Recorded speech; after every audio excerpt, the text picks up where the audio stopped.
Good morning, everyone. Welcome to our Friday morning trading room. It is Friday, isn't it? The week has just gone right by.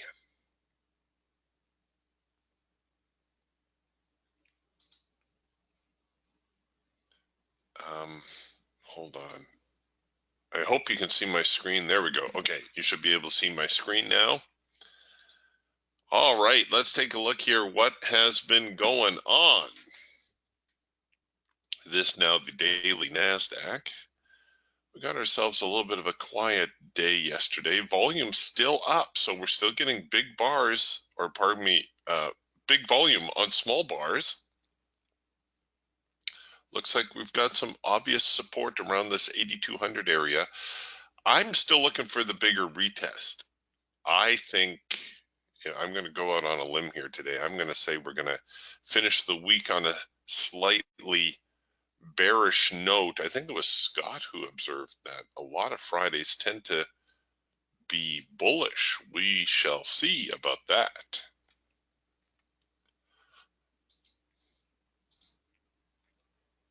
Right now, look at the pre-market and the overnight, really sideways for the most part. And it looks like we're testing the bottom end of the overnight range. That first in sync eagle signal working out very well this morning.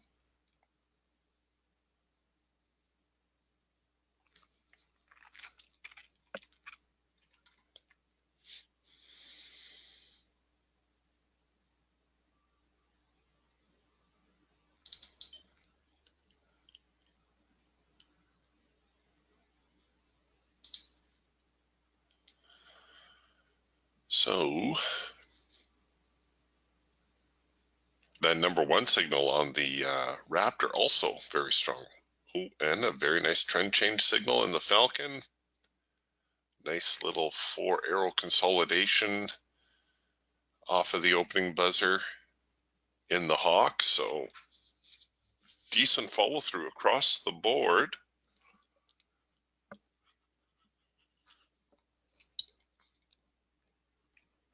All the way down to the primary support line where we get that little bit of a bounce.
And a little bit of a pushback. Okay,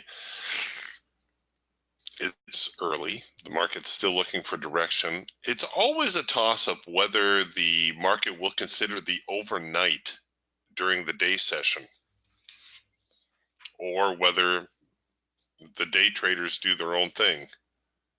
Whether you can make the case that the native session, regardless of the market, and by native I mean native to the time zone, is the only one that really matters.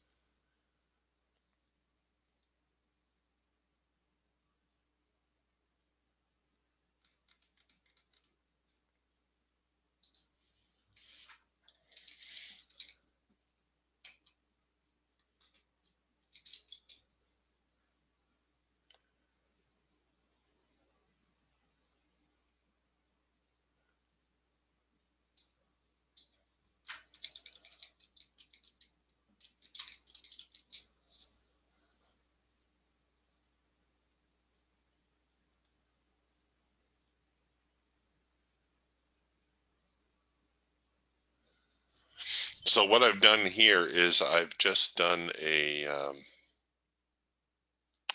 a just in case entry on the breakout, but we were supposed to have a retest, which never came. So you know what? I'm going to void that.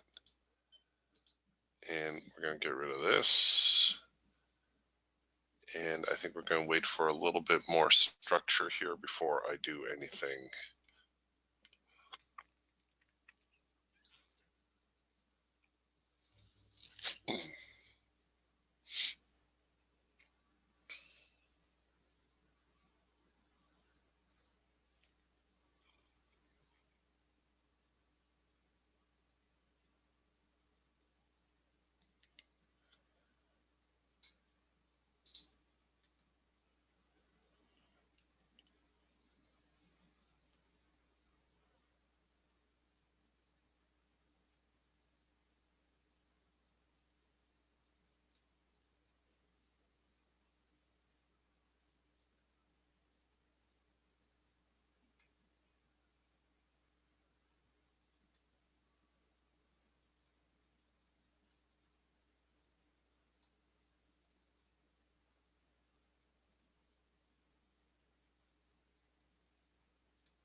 All right, getting a little bit of a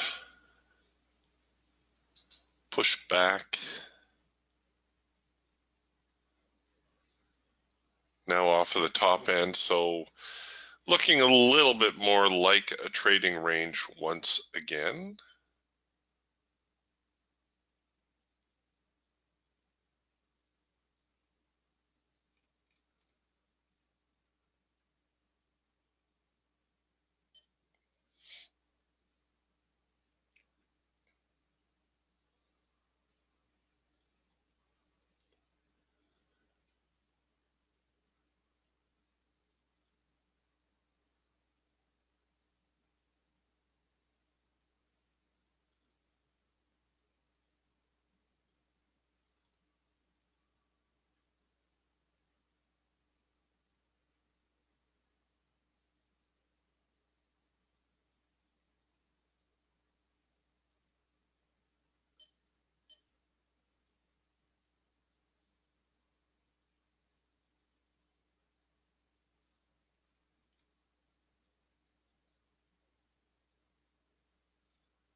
Okay, we're working a little bit of a trend change here.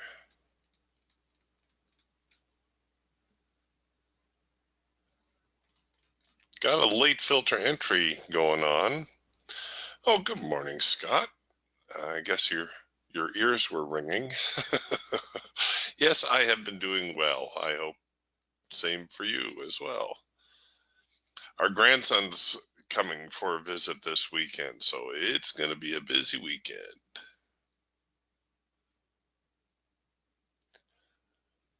So if I sound all worn out on Monday, you'll know why.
Right now, they're pretty happy just to be going back and forth. Well, like I said, sometimes the market needs a few minutes to sort itself out.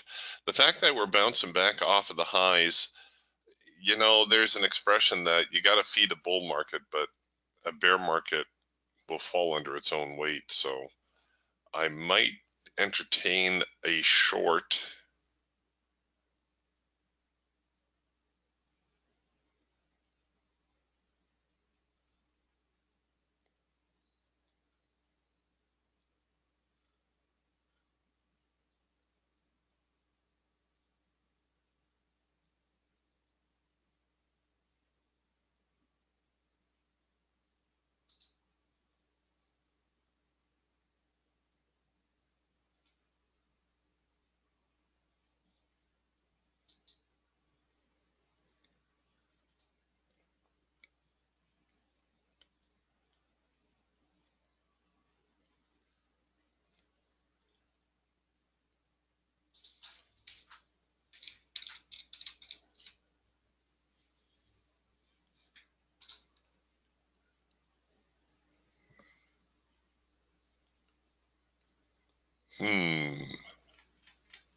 Getting another trend change going on here. The hawk already a bit ahead of the curve.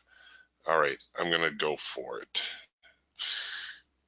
I hate trading within a trading range like this. Oh, my order didn't. I guess my mouse wasn't directly over, so I missed my entry. But I might get another. Oh, shoot, they're going to fall off now. I was going to say I might get a second chance. Maybe not.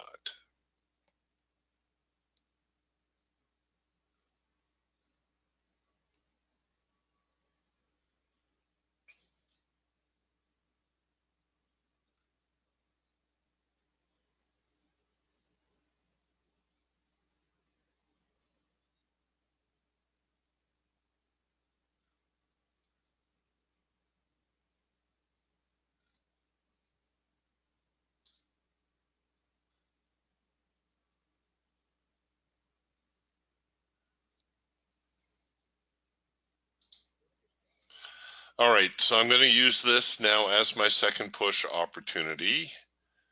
And we'll see if we can't get down here below the lows of the day.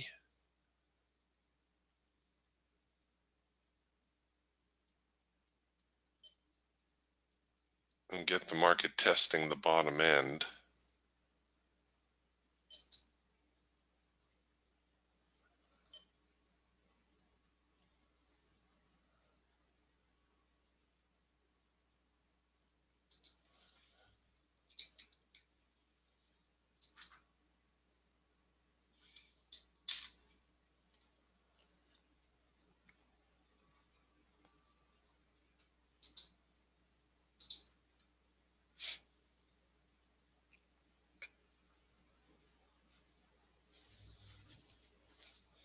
So all this is a little bit of a pushback from the low. I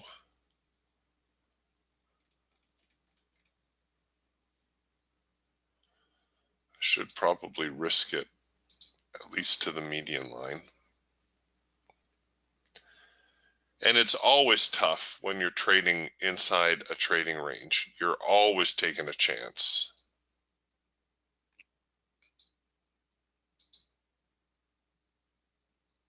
The Bollinger Suite was in sync. I may have gotten in a little bit late, but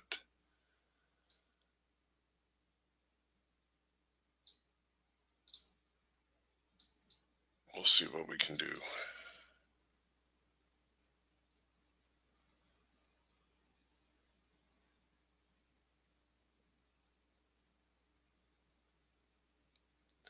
Okay, nice little follow-up with a number 3 signal.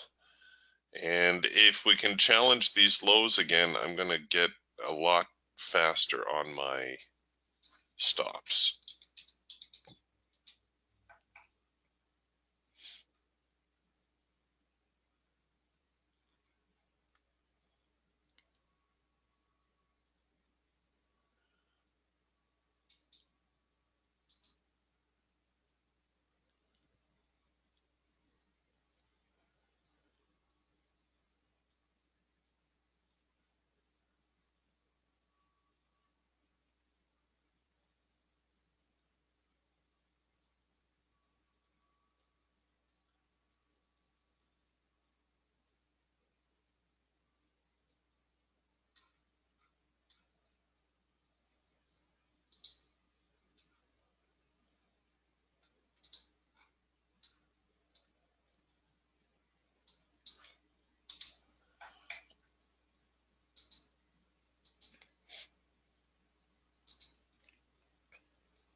Come on.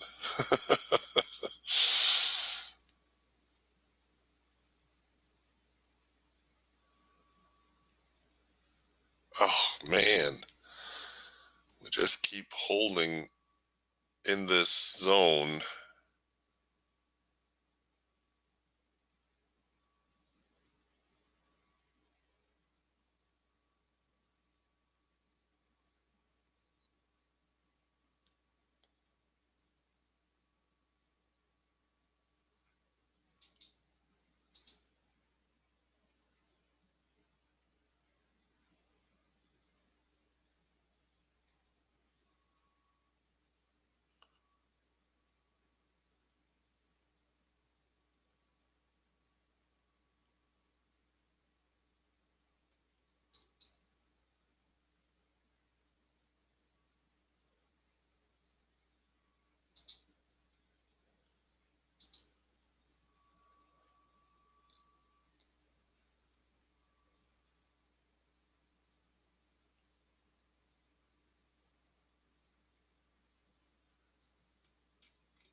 So you can see the problem in a trading range.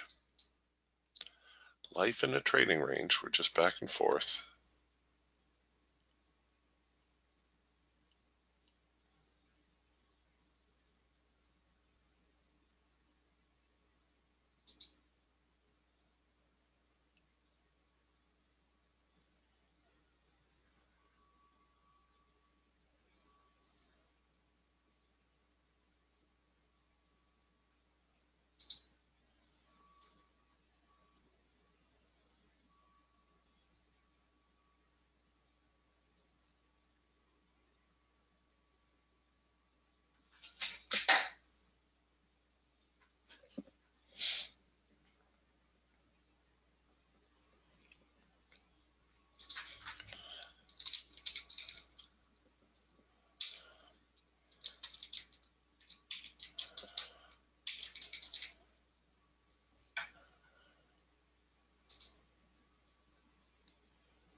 Okay, if they break the lows here, we should be all right.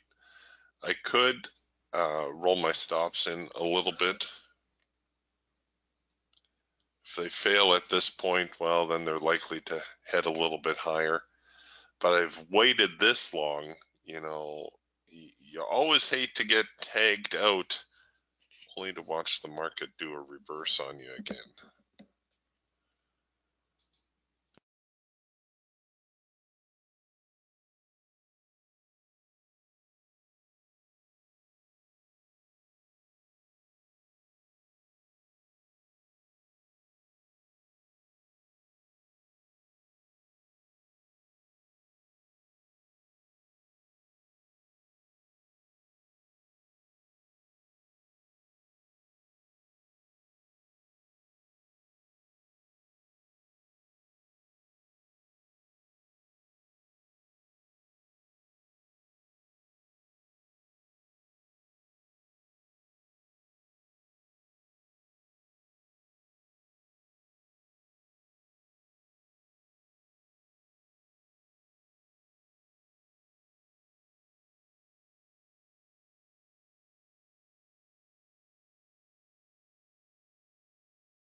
You can see we're still fighting back and forth.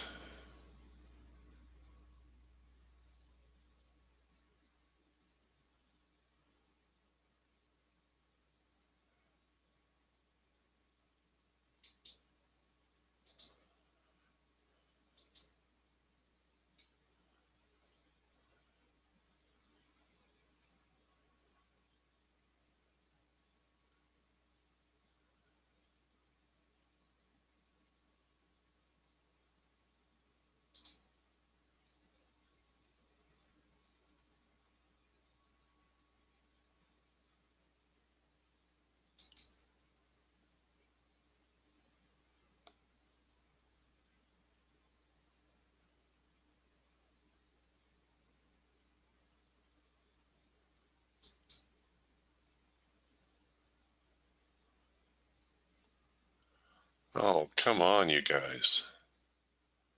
You're killing me here.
There we go. Oh, wow. Didn't even get a chance to roll my stop on that one. No need. The market finally seeing things my way.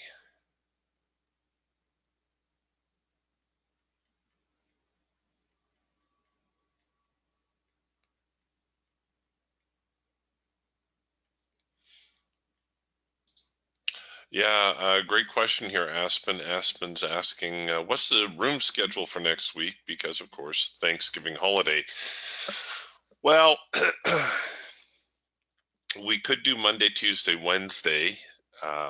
Thursday, Friday, don't even, well, Thursday the markets are closed. Friday, don't even bother. I guess we'll do Monday, Tuesday for sure, and then we'll see how the market behaves. A lot of times going into a holiday, especially a holiday like the U.S. Thanksgiving, a lot of traders will try to get stuff done on Wednesday, and then other traders will just step back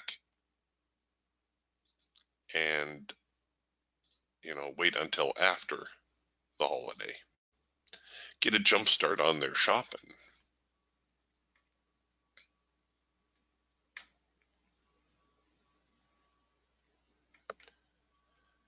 Scott's asking, Eric, anyone having platform issues with Ninja 8? I don't think so. Not that I've heard. The biggest conflict with us, of course, has been the trade manager, but performance-wise, no difference, no issues. I'm not bad-mouthing Ninja, but honestly, other than a few cosmetics, as a user, I don't notice any difference between Ninja 7 and Ninja 8.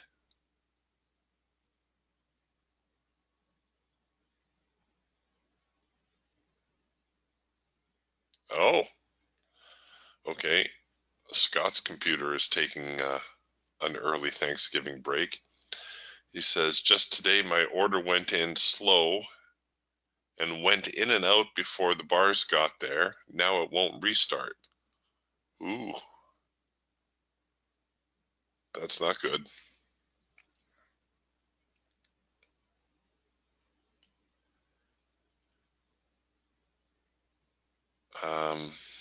Aspen asks, Eric, on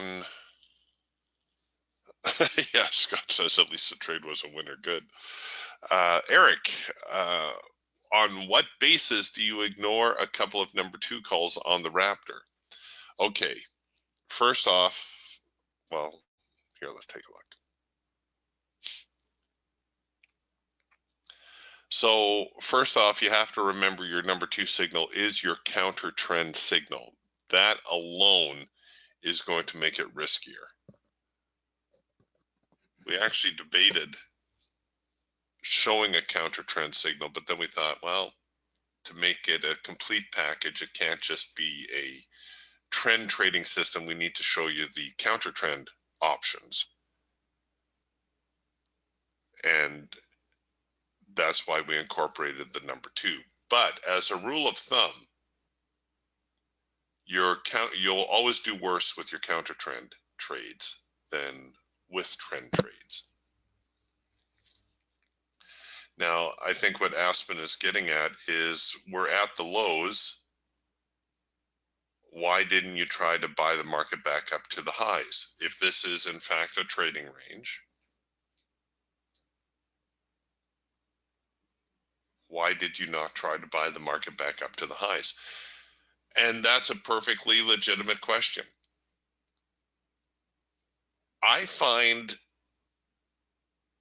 that the guys who try to do this type of trading, because we know there's buyers down here in the bottom third, sellers up here in the top third, top quarter. Traders who like to trade this way usually do better using limit orders rather than actually waiting for an order to print, because what you're doing is you're predicting where the market's going to go. So if you're going to predict where the market's going to go, use a limit order. You'll be able to cover the trade sooner. That's the chief advantage of using a limit order, is if you're wrong, you can usually keep your risk to a minimum. So let's say we assume the market was in a trading range, and when it came back down here, and let's say we were looking for a second push, let's say we decided we would throw in a limit order somewhere around here, around 82.85. So if the market touches 82.85 again, we will buy it. Okay, it comes down, touches 82.85, your stops, well, ideally your stops would go here, depending how aggressive you are on the limit order. See, part of the reason this market bounced is there were limit orders down here at the lows. There were traders saying, okay, if the market comes back down to the low, I will buy it, and they would cover the trade below that low right there. So you can see you can get by with a really, really tight little trade, like a little $30, $40 trade, and look at the follow through. They're quite easy to make your profit objective. But let's say we missed it for whatever reason, and we're going to buy 82.85. You probably have to have a little bit more on the table. Now, with a limit order and this type of strategy, I strongly recommend just going for a scalp target. Don't try to hold on for anything big. Just get your 50 bucks, get in, get out. Thank you very much, and away you go. Why did I not look at the number 2 signals then if I thought maybe the market was in a trading range? Well, the number 2 signal, again, is a counter trend signal. So first you have to have something that you can call a trend. I'm not sure I would call that a trend. Now, I wouldn't argue with you if you did call it a trend, but I'm not sure that, visually to me that qualifies as a trend. And I know you guys hate that sort of stuff because it's very subjective.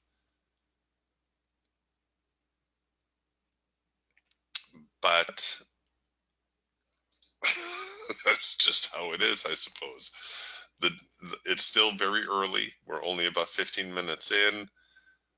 The market comes down. Yes, it does make a test of the extreme. I think maybe what I would have done if I entertained that number 2 signal was wait for a second push opportunity. If I had the second push opportunity on the number 2 signal, it would make me a little bit more comfortable. So I allow the signal to engage, and then I see where the market retreats, and then I say, okay, if the market makes another run at it and gets above that high, then I'll consider buying it, because that would show a recommitment on the part of the buyers. And it came up, came close, and then ended up falling away.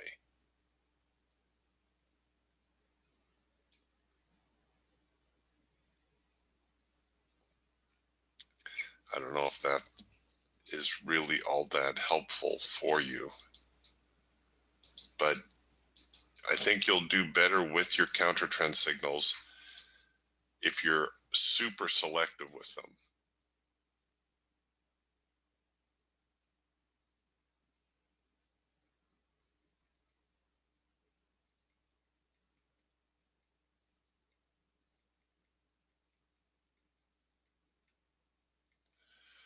Oh, I see. Aspen says, thanks, but my concern was you were short and yet your stop was far away. Could not the market turn up? Well, yes, of course it could.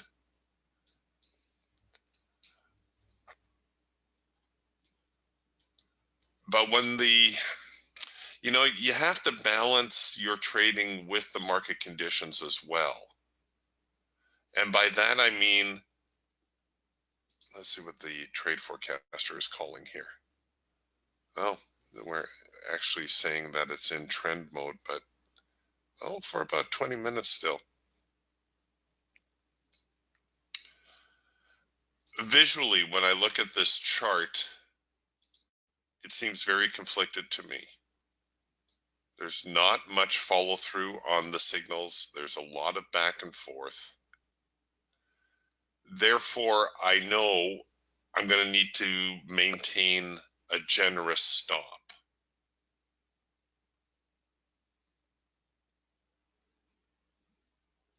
And I'm probably going to need to be slow rolling my stop. You can see here the market retested 3 times, 4 times if you count this, before finally heading lower.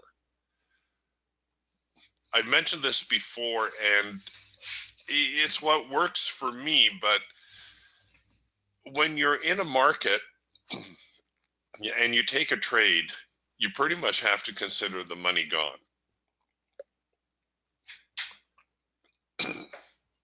Excuse me. I've used the analogy of playing poker or any game of chance. You're playing roulette. Excuse me. You put your chips down on the table.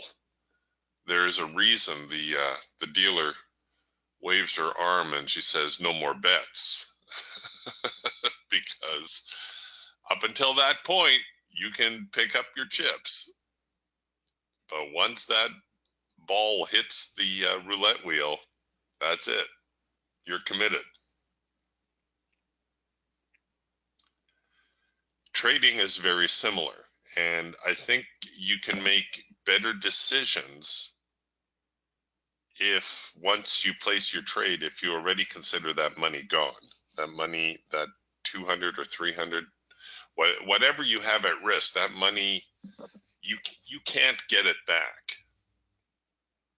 If you're afraid to lose it, you will lose it. That's a lesson I learned early on as well. Somebody told me you can't be trading from a position of fear because you will lose your money. And I think what he meant when he told me that was that you're going to make bad decisions. And goodness knows I made my fair share of those. And like I say, it's much easier said than done, but I think the best traders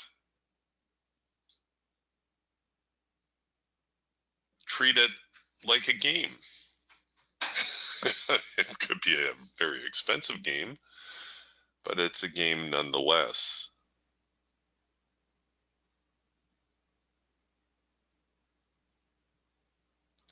Thankfully, $200 don't go as far as they used to, so it doesn't sting quite as bad when you suck up a loss.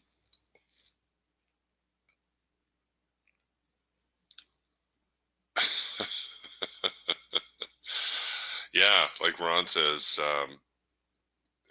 scared money never wins. He says that's the Vegas saying. That's right. Scared money never wins. Yeah, and Ron, good advice. He says, just don't take the trade. If you're not sure, don't take the trade. There's always another trade. And as we've seen, we don't need to take a lot of trades.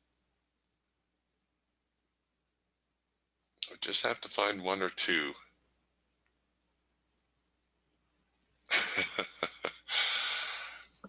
Yeah. Oh, yeah. Ron meant the counter trend trades. Just don't take them. And that's solid advice too. If you keep a trading journal, which I strongly recommend, if yours is anything like mine, you're going to notice that most of your losing trades are counter trend trades. Here's another little rule of thumb that has helped me over the years, especially in terms of journaling, is you should always have two reasons for taking a trade. So let's go back here to this number 2 signal. If you can think of two reasons for taking the trade, then go ahead and take it.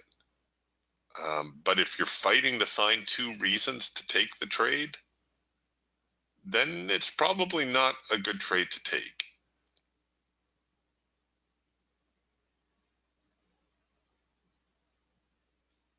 I'm not sure if I could come up with two reasons. One good reason would be a bounce off of the lows.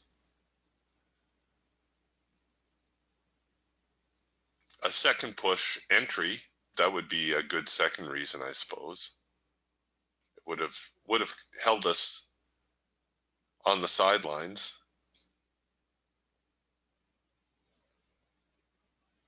And then when it finally did break, I think you might have got enough to get your profit objective. It would have been close.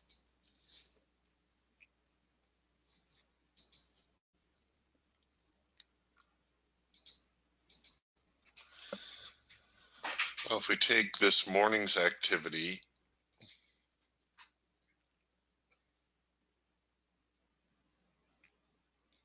and call that a range, well, we've just had a breakout. We're looking at a retest.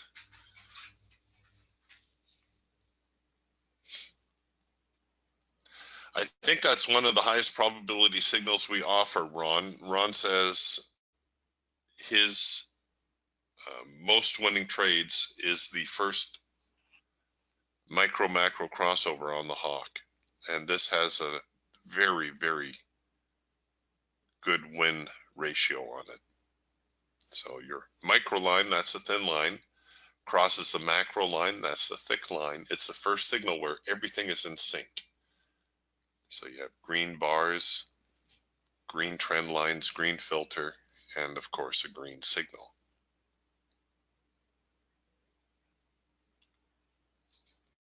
Almost guaranteed to make your scalp target.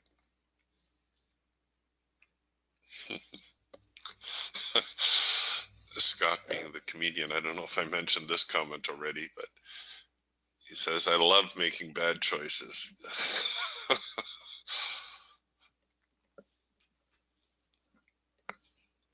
Story of my life. Oh dear.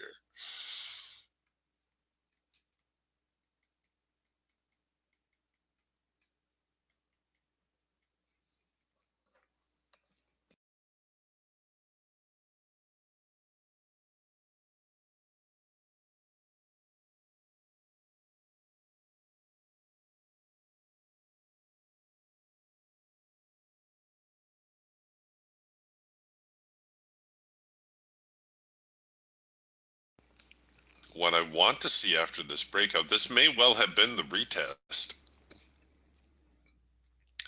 but I would like to see a couple of bullish bars before I look for a place to short. And it looks like the trend mode has kind of kicked in a little bit. I wouldn't be surprised if before the trend we were in a bit more of a scalp environment early on here. Come on, give me one itty bitty pushback.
All right, we're getting a little bit more of a pushback now, waiting on that second bar to form. The Raptor a little bit ahead of the curve here, and we're going to get a possible late filter entry on the Falcon. Yes, we will.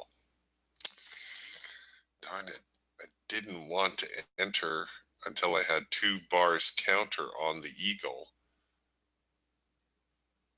but I might not get that opportunity. So this now is the second push opportunity on the number 1 signal. Doesn't quite qualify as a number 3 signal. My concern is that we haven't really established a solid bottom here on the Eagle, and as such, I might get stuck.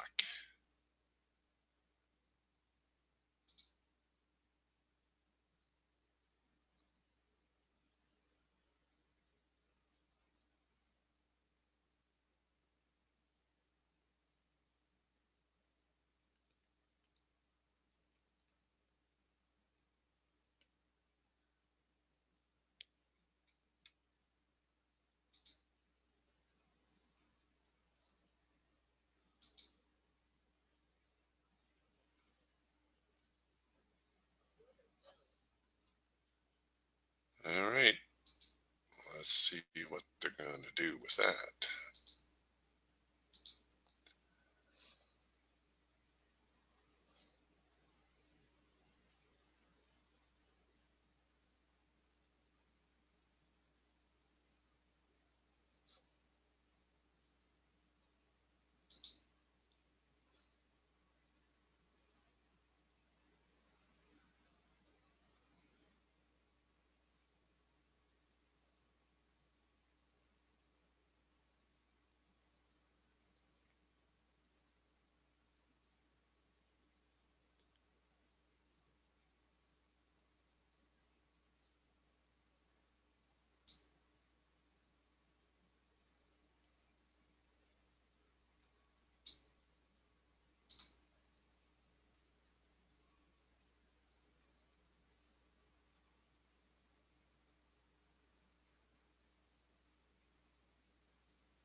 Come on.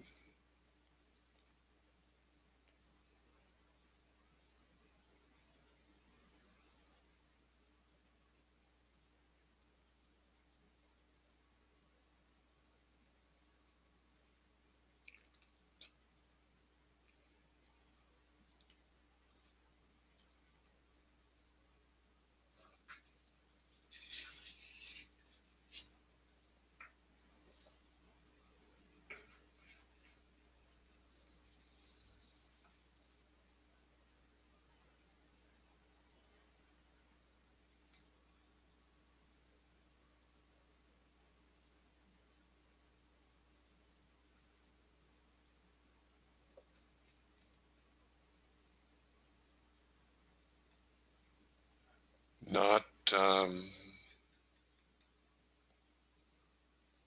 not a lot of love from the sellers right now.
We're trading in slow motion here.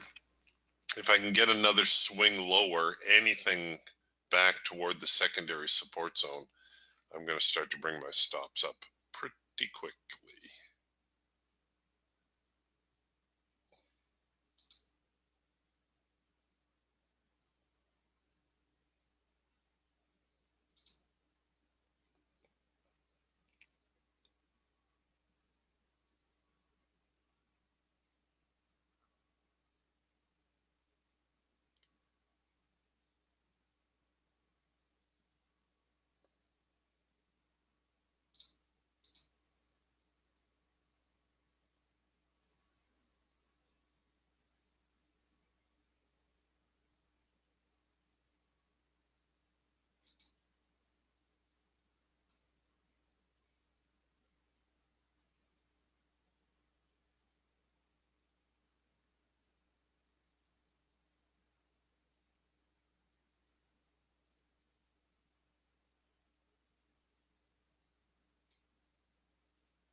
Come on.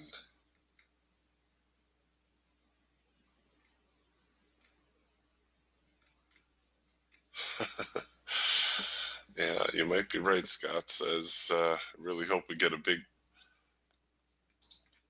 push short. I love taking them back up on Fridays. Yeah, we'll see.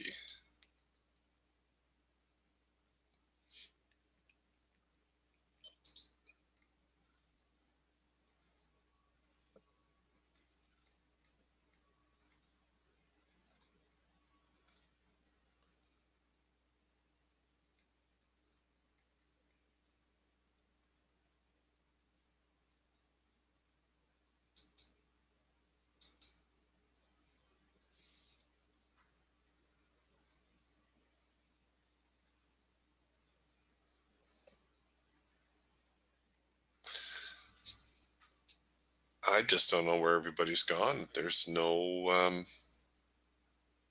playing today.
Well, we'll hang with this trade a little bit longer.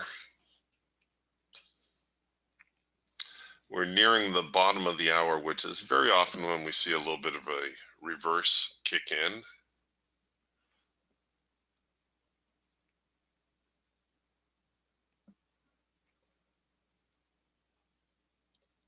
We really need to get below yesterday's low to really spark some selling.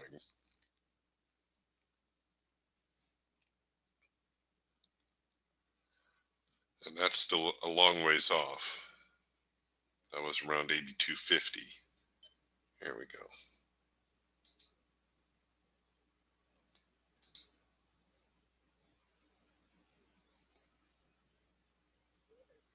Yay. Well, there we go. We go 2 for 2.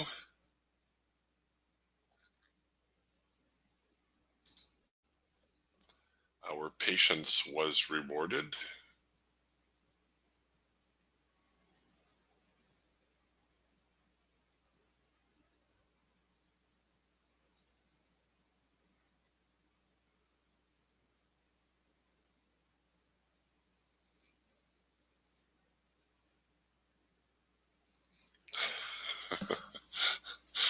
Scott, are you already fed up with the holiday season? Scott says, I'm ready.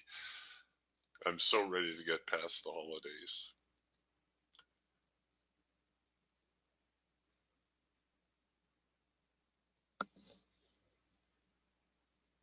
Oh, yes, ready for better movement. Yes, right you are, Scott. Okay, so it looks like had I followed the trade here on the Eagle, we would have had the double pushback right there. Could have shorted here, and now we're getting some decent follow through on that. Oh, very good follow through on that.